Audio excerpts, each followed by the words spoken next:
that is carried. Burden, a heavy load. So burden, you put those together, is a heavy load that is carried. So he said, Church of God of Galatia, y'all going to be successful. Bear ye one another's burdens. But he also backed it up and said, make sure you're carrying your own as well. What does that look like in your own words? What does it look like to bear one another's burdens?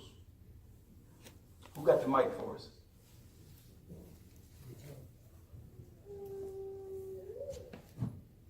All right. Raise your hand and we'll come to you. When help us out, we're going to kick us off. What does it look like in your own words? Not a technical definition, but in your own words. Sister Carol? To me, there's an empathy that you have. It's the difference between sympathetic and empathetic. To me, when you have empathy, it's like you feel. Say that again for us, Sister Carol. We want to hear what you're saying. When you're bearing one another, to me, it's like you have empathy for that person. You're empathetic, not sympathetic, but empathetic. You feel what they're feeling. That it's like it's your own trial and test, and you really feel that with them. That's what it means to me. Well, very good. Very good. Sister Shelley. Sister Shelley over here. Sharing the load. Sharing the load. Sharing the load. Wow. Empathy, sharing the load. Sister Betty. I'm going to have y'all talk real loud. I don't want to run with Charles. He's not. I just want Charles going up there. All right. Everything said was correct and good. I was thinking sometimes even going to the person, letting them know that you are in this with them and what they're going through. Sometimes that person just wants someone to acknowledge that I see what you're going through. And, you know, I'm with you on this. Wow. Beautiful. Beautiful things. Sister Kim, what does it mean to bear one another's burdens? Basically praying for the concern of others. So holding them up in prayer. And when we get in this study tonight, there is no successful saint, there is no successful ministry, there is no successful congregation without burden bearers.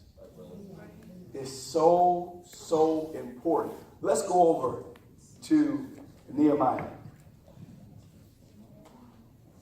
Nehemiah chapter 4, verse 7.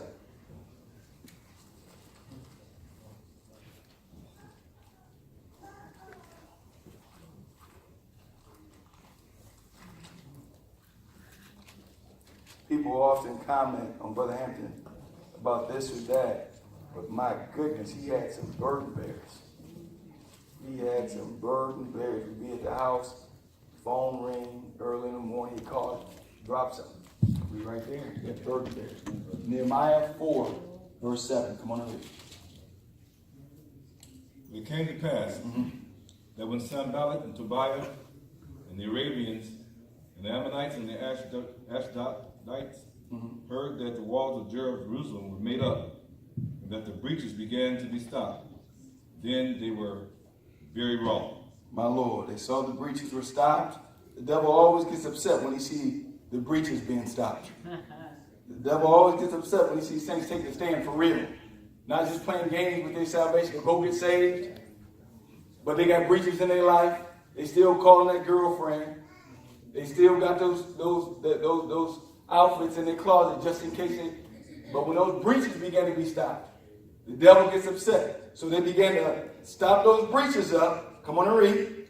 And considered all of them together to come and to fight against Jerusalem, and conspired all of them together to come and fight against Jerusalem, and to hinder it. Come on and read. Nevertheless, we made our prayer unto God, and set a watch against them, day and night because of them. Come on. And We're Judah not going to let said, nothing stop this. We're going to watch. Come on and read. and Judah said, Yes. the strength of the bearers of burden is decayed, and there is much rubbish, so that we are not able to build the wall. Saints, as bad as they wanted to build, when the burden bearer's strength began to decay, listen to what they said there. They said, the strength of the burden, read that again. And Judah said, the strength of the bearers of burden is decayed, and there is much rubbish. How do you know? He said, I know the strength of it because there's much rubbish. You get a word, you get a congregation in which the burden bearers get weak, you're going to start seeing a bunch of rubbish around. You're going to start seeing a bunch of stuff creeping in, this, that, and the other. That preach, sing, whatever. You need some burden bearers. The burden bearers will see stuff afar. Hold on. That's not going to come on. No, not up in here, it ain't. Nope. Read the next verse. I see the hand. Read the next verse. And the adversary said, they shall not know, neither see, till we come in the midst among them and slay them and cause the work to cease. When the burden bearers start to get weak, rubbish start to build up, then the adversaries say we can sneak in among them. My God. They got good preaching, they got some good singing, but they ain't got no burden bearers. Okay. They don't got those that stand up between night and day, not talkers, burden bearers. Stand up before God and say, Lord, protect the work. Lord, don't let nothing get it. Lord, bless the standard. Lord, bless this, that, and the other. They said, once the burden bearers weren't there, watch out. Rubbish start getting around. Hold on. When we start wearing that? Hold on. No, we don't. Come on. There's nothing around here that's not. No. Oh, Brother Hampton preached. The burden bearers. We ain't no rubbish coming around here. No, it's not. Then it said, the adversary said, the burden bearers ain't there. They preach till they go home. They can come to church, but ain't nobody bearing the burdens of. Let me come right up in the service. Ain't nobody bearing the burden for the service. These always coming to church. But ain't nobody bearing the burden for that service. I'm going to come right up and bring distractions. I'm going to bring a lack of inspiration. I'm all up in there. I got all of. If nobody's bearing the burden for the choir, who's bearing the burden for it though? Who's up before? Hold on. Not a note. Not that bearing the burden. Lord bless us to be anointed. Lord bless us. It said when the burden bearers got weak, rubbish started building up. Next thing you know, the enemy said, and you know what was happening? They saw that the breaches start to be bound up. Saints, that took a lot. It take a lot to really build a wall for real. It take a lot to really build a church of God for real. And it was many times you'll have 80% of the work being done by 20% of the people. Yes, sir. And they get work, but John said always. And they start getting weary. And next thing you know, we see what transpired. Skip down to verse 15 though.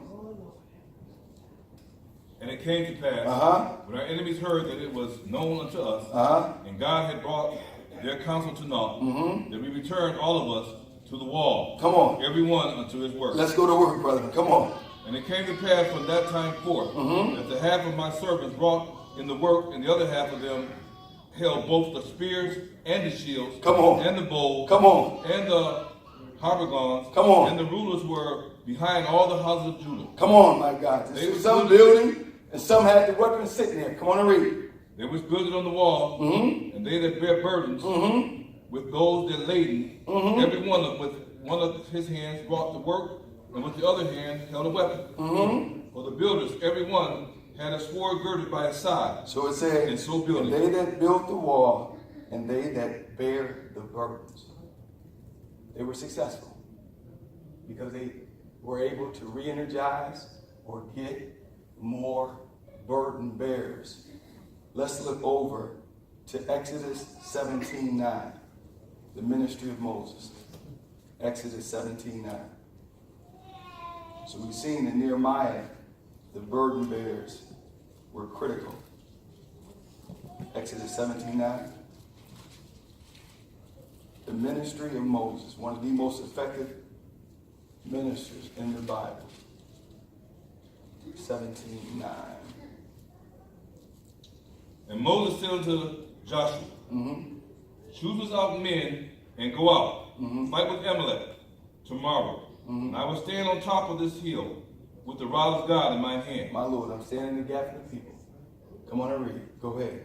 So Joshua did as Moses had said to him, and fought with Amalek. And Moses, Aaron, and Hur went up to the top of the hill. And Moses went on top of the hill. And Moses, Aaron, and Hur. And Moses, Aaron, and Hur went up to the top of the hill. So Moses wasn't by himself. Mighty Moses? Moses, Aaron, and Hur. Read the next verse. And it came to pass, when Moses held up his hand, that Israel prevailed. My Lord, yes. And when he let down his hand, Amalek prevailed. There it is, Moses, the man. Read the next verse. But Moses' hands were heavy. But Moses' hands were heavy. And they took a stone and put it under him. And they took a stone and put it under him. And he sat thereon. Uh-huh. And Aaron and Hur stayed up his hands. And Aaron and Hur stayed up his hands. The one on the one side. The one on the one side. And the other on the other side. And the other on the other side. And his hands were steady. And his hands were steady. To the going down of the Until sun. the going down of the sun. So here, as powerful as Moses was, Moses said, I need some help. I need some help. I can't just do this alone. I need some help. One got on one side, and another one got on the other side. It said, we're going to do this together. As strong as Moses was, face to face with God, without a burden bearer. I don't care who you are, what you're doing, this, that, and the other, how well you know music, how well you know this, that, and the other. If you don't have a sister Johnson here early, one in the back, grabbing this, coming back, this, that, and it wasn't sexy, it wasn't out front, it wasn't a whole bunch. A lot of times the burden bearer is not this, the one that's right, the one that's so visible. It's the one many times that you'll never see. It's the one many times you don't ever get applause on the back, but it's one that'll turn their plate up. The one that will sit there a night and day is sitting there before God saying, I am burdened for this. I'm burdened for the word. I have you, sister. I have you, brother. I am praying for you. Even Moses, as strong as he was, needed a burden bearer, without which his success would have not gone over. All right, let's look over to Nehemiah chapter 1. So we've seen Moses, as great as he was, needed burden bearers. To rebuild Jerusalem, Nehemiah said, if the burden bearer's not there, you have a bunch of rubbish. You have a bunch of stuff undealt with. You have a bunch of stuff creeping in, enemies. All right, Nehemiah 1:1. The words of Nehemiah, the son of Hashaliah. And it came to pass in the month of Chislev, in the 20th year, as I sat in Shushan the palace, that Hananiah, one of my brethren, came, he and a certain man of Judah, and I asked him concerning the Jews that had escaped, which were left of the captivity, and concerning Jerusalem. My Lord. And they said unto me, the remnant that are left of the captivity there in the province are in great affliction and reproach. The wall of Jerusalem also is broken down, and the gates thereof are burned with fire. And it came to pass when I heard these words, that I sat down and wept, and mourned certain days, and fasted, and prayed before God of heaven. So here Nehemiah was in a lofty position, but Jerusalem, there was a need. And the burden that he had for the saints in the church was of such that he began to break down crying, weeping, and mourning. And I tell you, Nehemiah leading this, it's hard to put a burden on somebody else that you ain't got yourself. Come on, my God. It would have been very difficult for Nehemiah to preach a heavy God, but to tell him, you better build your wall. Nehemiah, what are you doing? But you see that Nehemiah's burden preceded the burden bearers. If you want somebody, one time a certain saint came to church and it was pray for me, this and that, pray for my child, pray. And Brother Hampton said, you carry that. Then once you carry it and you need some help with it, we'll chip in. But don't come dump all your burdens on us while you going out to McDonald's. I'm up here fasting, praying, and he just said, yeah, you out at the Walmart doing all that. Whoa. Don't have me shutting down my life for your situation that you not. And he says, it's not even right for you to do that. Don't bring it to the same. You're going to bring all the things that you ain't locked up with yet for. You're going to bring same prayer, this, that, and you go, whoa. God done check you about eating. God done check you about dealing with this. You ain't dealing with that yourself. But I'm going to tell you, if you see somebody come to church and they say, pray, take that serious. Don't just say, oh, this is no. When you go home, Lord, help, Lord, this, that, and the other. One of the saints called me the other day, even late into the night. They said, I'm praying. Sister Lisa, I'm praying. I can't just hear this and not just go on about my business. I can't just see this go around and I'm going to get, no. A saint is going through We got to be right there. Well, right there. We with you, sis. Well, however far we got to go, we will be right there. So it's important that we carry this. I'm sorry, but Tim, let me go back to you. I have a question because I don't want to take this the wrong way. Yes, sir. What's the difference in a laborer and a burden bearer? A laborer and a burden bearer. I opened this up to the class, but anybody want to give a shot at that? Because the reason why I said that is because Jesus had the same burden. He said the harvest is plentiful, but the laborers are few. And I heard you mention that 20% of the people doing 80% of the work.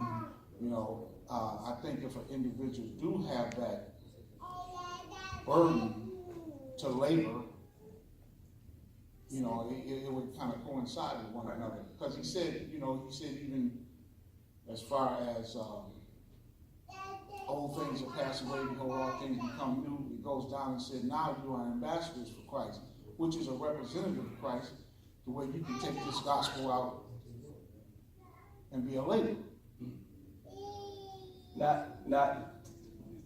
Let's just wrap a bow in this and say, not everybody will be a particular laborer, but every laborer better possess a burden. Not everybody you may have a burden for the children, but you're not actually laboring in that. So your burden while they're over there, Lord bless them. May they be contact. Lord, you may not be a mother, but Lord bless the mothers. Lord, hold them up, Lord God. Help them, give them strength, this and that. Your burden. But everybody that labors in the church of God, you must be burdened for what you're doing. Unless you just be a sounding brass in a team on Sunday. You just teach in Sunday school. You just up in the choir with your arms flat. If you're not burdened for that, there's an effect and an impact that you'll never have. You may be talented, you may be skilled, but it's that burden that brings the anointing that causes God to get involved. That brings that anointing that actually makes the long-term impact. So, Brother Tim, I would just say that everybody may not be a particular laborer, but they could have a burden for that area. But everybody that's laboring should have a burden before they go and labor in that field. Sister Ross, bring the mic to Sister Ross and Sister Ellen. Oh, I'm sorry. Brother Lee, I was thinking that some people have the burden, they possess the burden, but they don't have the wherewithal to actually go out and labor in the fields. And I remember a saint once said, I'm not able to go to the meeting, but I'm going to pray for those that are going. I'm going to hold them up in prayer. And, you know, a burden can take many forms. I remember when Brother Hampton said the little boy was sick, and his friend, he didn't have any money. He didn't have no great big exuberant prayers to pray, but his presence, just sitting there on the bed with him. I remember so many times Sister Robertson I considered her a laborer because she didn't like have a lot of money or per se to give you, but she would just sit there. And a sinner told me one time, they said, she doesn't say much, but her presence speaks volumes. She's there with you. I'm hanging in here. You're not alone. And when people are going through, that's a comfort to know that I'm not alone. We're here with you. It doesn't have to be a lot of words, but your very presence speaks so much when you're going through. Beautifully said. Well said. Well, you know, this is my devotion this morning, so this is definitely a confirmation, a total confirmation. I was thinking about Sister Green. And, she was an intercessor. But as I was studying this out, it was like, okay, then I go to Brother Hampton too. The people, you know, when he would come with the message, he had the burden, but the intercessors, those intercessors, they were the ones that were the prayers. I don't know how to bring it out like God gave it to me. It was so good, but it was said, it was like when the burden that's the front line. That's the front line. What you're talking about is the front line, okay? And those were like, it was like Those were like the bullets and all this kind of thing that was in the army. You know what I'm saying? Where they would use the cannon and they would aim the bullets and all of that kind of thing. Those are those burden bearers that you're talking about, you know. Those are the front line of the army. Sister Green, you know, so many times we talk about Sister Green and we say, you know, we remember that she didn't sleep in her bed, but she was way more than that. She was way more than that. I was telling the saints that the other morning in morning service, you know, she ran the aisles. Sister Green, she ran the aisles. Sister Green, she prayed every, you know, service after service. Sister Green was vocal. Sister Green was a devotional leader. She had a meek and quiet spirit where we think a person has to be very quiet. Her life was quiet. Her clothes was quiet. Her hair was quiet. These are your friends. That sacrificial life. Oh God, it's so hard to bring out how God gives you things sometimes. But that sacrifice, she gave her life. But when she prayed, she interceded for us. She was the intercessor. We're the intercessors for the pastor or Brother Lee. You understand? When he goes to pray for something, don't you know that God drops him on your heart? We're at home minding your own business. God say, get up and go pray for him. I don't know what he's going through. You get up now. You might say, well, I'm going to wait 5 or 10 minutes and I'm doing something. No. Get up and pray for him. God said, go pray. Because when you go back in 10 or 15 minutes, you've lost something that God wanted to give you through prayer for him. This thing is more serious than you can realize. You understand? But those what you're talking about, the burden bearers, that's the front line of the church of God. Those are your discerners. That's the army. And they hear it. They see it. They bear the burden of it. When Sister Lisa said that the other night, it was like something dropped. Get up in the night. Get up. Get up. You washing your hair, you brushing your teeth in the morning. She comes, stop. Lord, help her. That's God that's giving you that. That's God. That's the burden of this thing. If we lose it, and it's like you say, it doesn't have to be, it's so much, our pages of it. But it's just God. It's just the burden of this thing. The Church of God is operated through the burdens. We're operated through the burdens of the people. And it's not no one particular person. It would be times when I would be there in her house and she, you know, people would come in, like I was telling the saints the other morning, her house was like a revolving door, Brother Lee. You know what I'm saying? These was coming 2, 3, and 4 o'clock when, you know, Sister Green, can we come pray with you? She was an intercessor. She carried the burden of this thing. She helped Brother Hampton up. She went to the meeting sick to hold him up. But if you kill the front line, see, that's what God showed me. If you get rid of the front line, the burden bearers here, or the intercessors, if you can get rid of them, then you operate yourself. Because that's who's holding the church. And you got that, sometimes you have that one way over in the corner somewhere. And they pray, Lord, don't let her fall. Lord, don't let her fall. She's just coming back. Lord, she's just coming back. Let her wings take root, God. It may not be your friend. That's why we have to respect each other. And God will give the burden to whoever he wants to give it to. And when he says stop, he showed me. When I tell you stop. You sleep, he wake you up, he shakes you. Say, okay, I'm so tired. Get up, he got to tell you something. Go pray for somebody. This is more serious. This is my devotion. So you're right. Yeah, this is good. My God. Remember when we got saved, it was about a whole bunch of us that got saved. Brother Ron preached a message at the end of the fellowship meeting. They said, come down. And afterwards, every service, we heard the saints call our name out. We sit there, and they would just pray, brother. Lord, hold him up. New converts, praying for us. Even at home, we felt the prayers. They possessed a burden for us. Let's look at some of the burdens that Jesus possessed. Go to Romans 8, 34. Possessing a burden. Romans 8, 34.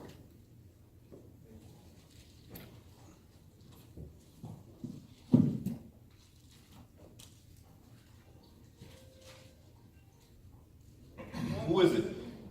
Who is he that condemneth? Mm-hmm. It is Christ that died, yea, rather, that is risen again, who is even at the right hand of God, who also maketh intercessions for us. So here you got Jesus. He's possessing a burden, making intercession. Saying that's encouraging. Jesus got a burden for us. He got a burden for you. Lord, give us strength. When you have a burden, God will give you, oh, thank you, Holy Ghost. When you possess a burden for somebody or something, God will give you special divine insight into that situation that's deeper than the average person sees it. That's right. So you'll know how to pray.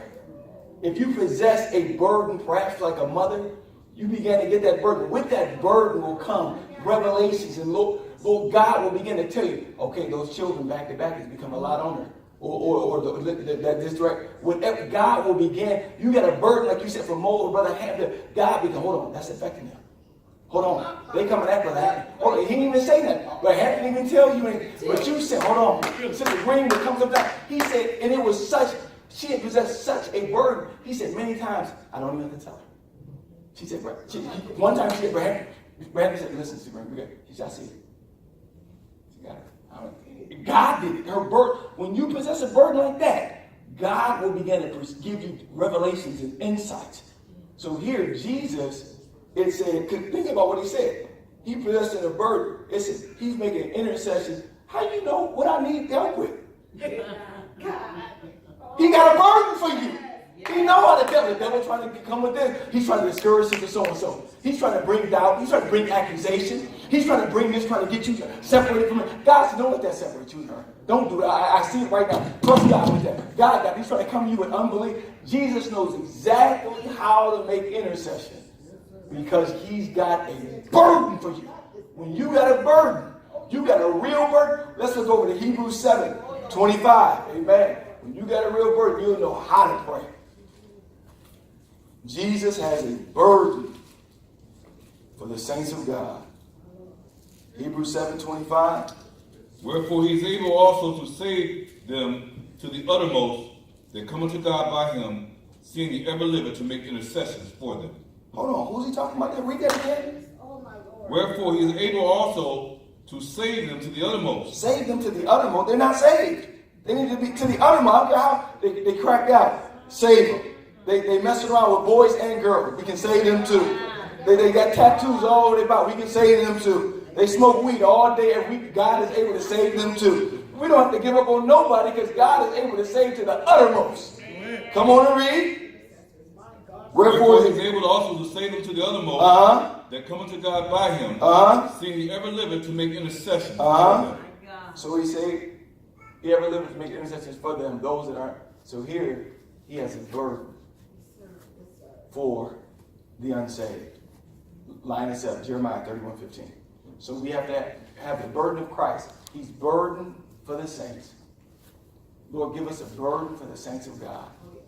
I am my brother's keeper. Amen. Lord, give me an understanding of what they're going through. I don't want to be a burden to that saint. I want to help carry their burden.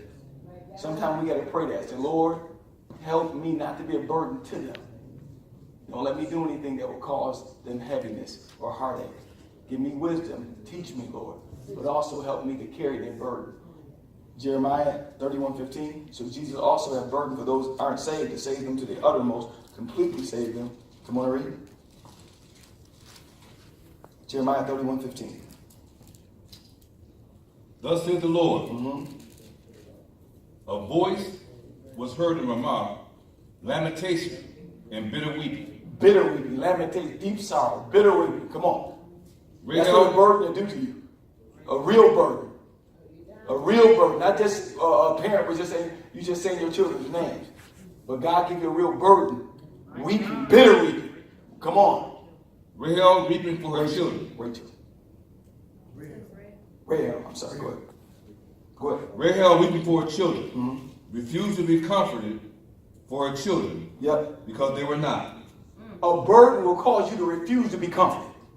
Hold on, my children aren't there. That's why, saints, some people, won't be impacted unless your burden gets deep enough. Some of them out there, they want to come. Today, we had church, we had Bible study today with one of the saints' children, unsaved, one-on-one, during the day here. Wrote letters about how they want to be saved. Deep, and this and the other. But I'm like, Lord, it's several calling, but we want to come, we want to be saved. But even at the funeral yesterday, it's probably 12 to 15 people said they'll be here Sunday. Man, I heard about this church. And I appreciate even the saints coming in. Like they were talking about Sister Rod was talking about Sister Robinson presence. Man, how do you think I'm sitting up in here with all these people up in here that don't look too churched? And, some folk ain't really church when they get up. Yeah, Mama will cuss us out, but she loves it. I'm like, hold on, well, you talking about that? You supposed to make your person that's there. You supposed to make them look good. They talking about their mama. I'm like, oh Lord, please. I hope that maybe the last minute she got saved in between cuss words. But anyway, so I'm seeing all these people looking in the church of God like that. I'm like, hold on, how am I preach this? How am I going to wrap this sermon around? And next time I see one saint after another. One saint after another walking in. I said, hold on, whoa. Okay, glory be to God. Amen. And after the service, my God, they said, hold on, we're going to be here Sunday. We're going to be. And you know what, saints? Brother Hampton has such a burden for the community. Let this encourage you. One of the gentlemen, he'd been coming. And after the funeral, he said, I'm taking my stand. I'm going to be here from now. He said, I got deeply hurt by a local ministry. And I almost lost my faith. Amen. He said it was just a lack of integrity there. He said, I've been coming the last few weeks. And I said, okay, I'm just listening to him. His friend over here said, yeah, he's been really impressed with the church, man. His faith has been renewed. He says, all they told me all my life was to stay away from this building. He said, my whole life they said, stay away from that Hampton man. Whatever you do, stay away from that Hampton man and those churches.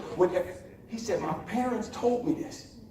He said, but one day they got real sick. He said, you know what, Brother Lee? I said, what? You know who they called for? I said, he said, for Pastor Hampton. He said, we was real low, real sick. My parents about to die. He said, we about to die. We need somebody to get a prayer through.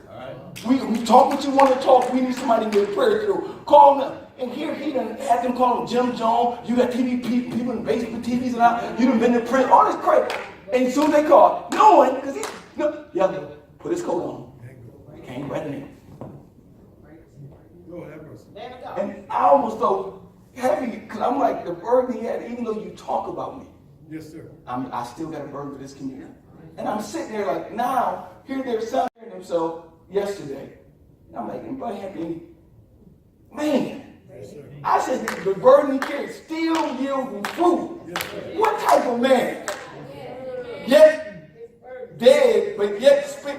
I said, this brother burden so heavy is still yielding fruit after he's gone. That's why I said in eternity, go to paradise, but on the great judgment. Why? Because your rewards are still adding up. So here it said that she had a burden. And in closing, go to 1 Peter 2:21. 1 Peter 2:21. So Jesus had a burden for the saints. We want to help Jesus carry that burden. Jesus had a burden for the lost.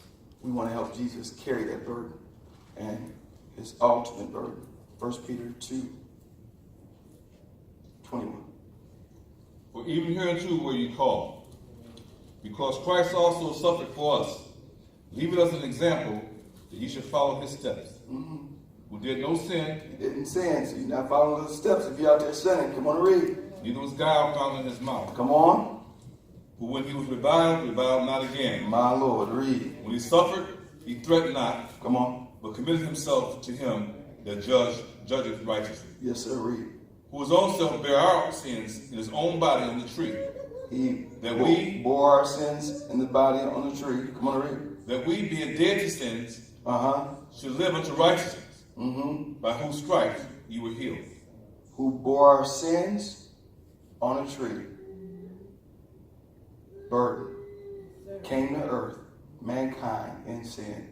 If you're not saved tonight, Jesus came to earth.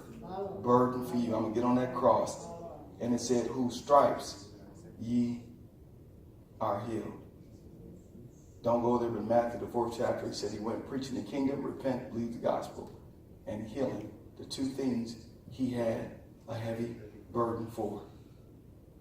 The world, because of the fall in the garden, was plunged into sin, and sickness came. The blood of bulls and goats was not able to produce redemption. Yes, sir. Jesus came to earth, took on a body, died on the cross, was beaten on his way, burdened for mankind to be able to be delivered from sin, their hearts changed, regenerated, born again, walking in the newness of life, and sickness would be addressed. These two burdens we want to make sure that we keep carrying. Souls, sickness. If somebody, Lord, they're dealing with this condition, that shouldn't be a burden to anybody. If there is a saint that is trusting God for their bodies, that should not be a burden that's carried along. If a person is dealing with a condition in their body, saints of God, we should be close enough to God. We should have enough free time in our schedule to help bear those burdens. Saints of God, when the burden bearers were not there, despite what Nehemiah was saying, when they got weak, rubbish, enemies came in. I'm just telling you, you have a congregation in which there are not burden bearers for healing, and there's not burden bearers for the lost. You have a congregation in which people will have in their mind, I want to trust God, but there's not inspiration to do it.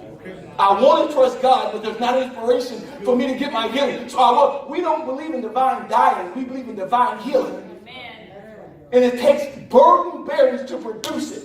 It takes those that are willing to stay between the porch and the altar.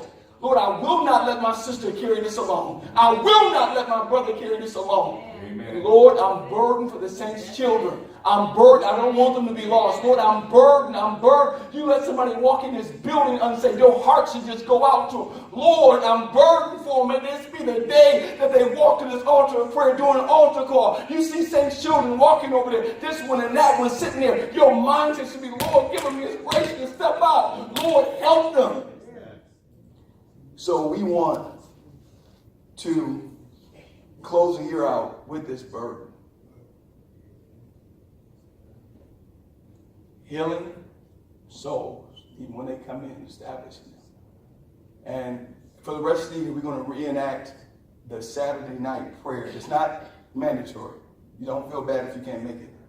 But we do feel led. There are several conditions and there are several individual saints. They're right there. They want to be saved. Saints, they're coming almost. They're right there. They're calling after. Great, man. Oh, the services are so good. I told so-and-so. And I'm like, why don't you get it? I want to be. I said, Lord, help us. Help us, dear God, to deliver us. So Saturday evenings, we're going to be meeting, upper room, reenacting for the rest of the year, through the month of December. Really with the focus. If you got afflictions, bring them. If you got souls you're burdened for, come and express them. And we're just going to just spend time in prayer. Just spend time in prayer that these healings ending in the year, Lord, some of these cases we want to be done. We want to be done. And Lord, some of these souls that are right there, we want to see them birthed. Amen. So be praying for that. Those with the burden to help out with that, we greatly appreciate it. I'm sorry, Brother Charles. Brother Tim's statement about burdens and labor. Yes, sir. I think sometimes we have to, we wrongly define laboring. What you just proposed to the congregation, that would be laboring in prayer. Well said. Well said, brother. Saints have burdens and they labor in fastings. That is a labor. Well said. So don't feel if you can't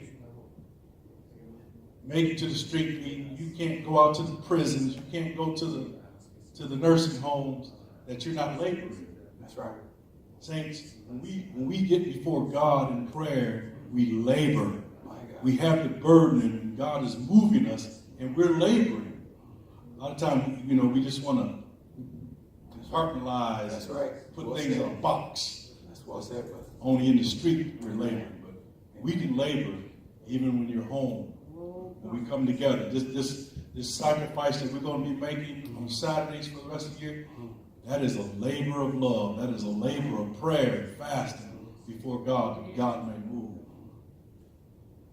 Sister Ross said something earlier about the type of laborers. One of the church mothers bought a meal over to one of the mother's house that was dealing with a whole bunch. And just said, listen, I just want to help bear the burden that you carry. Saints, it was as if she spent 42 hours praying because of what that mother had on her. Just coming, her husband coming out, where the food at? Well, and I'm dealing with this condition, and I got, here come the door now. This church mother, we got food for everybody. Oh, let me just make it, I see your hand, sis. We're going to come right to you. Burden, Sunday school. Burden, outreach. Burden for services. Burden for older saints. One of the older saints came and said, Brother Lee, I can't drive at night. Burden for the mothers, back to back to back to back children. Burden. Expecting mothers. Burden. You see them expecting, they do coming close. That's the closest that a woman almost ever comes to death. Your mindset should be, whoa, I'm monitoring. Whoa, she getting close. Saints, hold on. There was a time in which almost saints would even do that. Saints, let's remember Sister So-and-so. She's getting about the 8th month. Saints, let's remember Sister So-and-so. She's getting close. Sister, let me know when. I got an altar in my house to hold you up. Let me know, Saint. When you get closer, my burden gets greater. That's right, Brother Lee. Come on now. This is what makes a congregation. Yeah, that's right. Burden for the community. I really appreciate the saints. I don't know if there was ever a year in the 60 years that the saints been here that we've done as much for the community in this last year. I felt horrible. I'm sitting there praying, calling, getting another phone call come, and it's literally hundreds and hundreds and hundreds of people in here to hear the gospel who never been here before. So the burden for the community, do we say, no, y'all got to go somewhere else and hear a message? No. It's like, but this is what we're here for. I'm trying to get y'all to church. But then it's like, it was just one last week, and saints working this in there. The only way they're going to hear the message, my God. But God doing something. I said, Lord, and you know what? God gave me this to me the other day. And saints, it hit me so heavy. Pray, and I've been developing this up. Just to share it with you. It was, I'm not going to give y'all more if y'all can't handle it. Oh my God. He said, the scripture said, he won't put more on you than you're able to bear. Get y'all handle right now. My God. If I showed up and showed out. Could y'all handle it right now? Somebody want to nurture. Somebody want to break up their fallow ground. Somebody want to spend sleepless nights. Sis, close this out. Okay, you kind of just hit on it. Oh. Of what I was going to say. Okay. So I had wanted to add that burden bearing is not only directed toward healing for sicknesses or for people's soul, Right.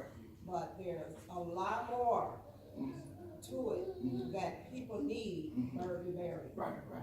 Yeah, and I even put in here those that are bound in Babylon, those that are affected by apostasy, prisons, young people, married couples, quiet. It's very broad. But our focus in closing the year is those two that primary that Jesus really hit hard. And that's why I said that. But there's absolutely a broad, like mothers and expected mothers and older saints and all those things it takes. But even teenagers. Saints, man, you know what affects me? Many times we see teenagers come. Saints, if we're not careful, you will never see them again. They grow up, they got to come to church. But as soon as you see them graduate, they get a little bit, you might see them once a year, if that. And I'm like, Lord, they've been with us 18 years, come to Sunday school. One of us, and never again, who's burdened about that? We shouldn't be losing like that. Exactly. No. And if we just expect it, we're almost like, oh, that's just normal. They're gonna go out. No, they're not. Not without a fight from us. No way on earth. No. Why? Because if they go out, it's not likely they're gonna come back. Those of us that did it was a miracle. How many have you seen come back? Go ahead. It's a miracle, but if we don't have a burden for that, they come in. I was talking about pre-club. I said, brother, man, y'all the last gate.